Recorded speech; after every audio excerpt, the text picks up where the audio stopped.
Я всегда смеялась над этим. Потому что, с моей точки зрения, сейчас только ленивый, вот ленивый, не берет, не пишет, не сочиняет какие-то треки, какой-то текст, и только ленивый не поет. Ну, просто потому, что человеку лень. А так, если человек захотел, он это может сделать с большим успехом. Темы, какие темы? Ну, какие темы? Быстрота жизни. Любовь. Как говаривал один мой хороший знакомый музыкант, очень серьезный. Не в обиду всем, давайте, чтобы никто не обижался.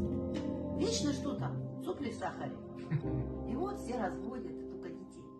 Поэтому я всегда над этим смеялась. А сейчас, видите, как получилось. Получилось так, что когда тебе вдруг есть что сказать, то любой формат хорош для этого.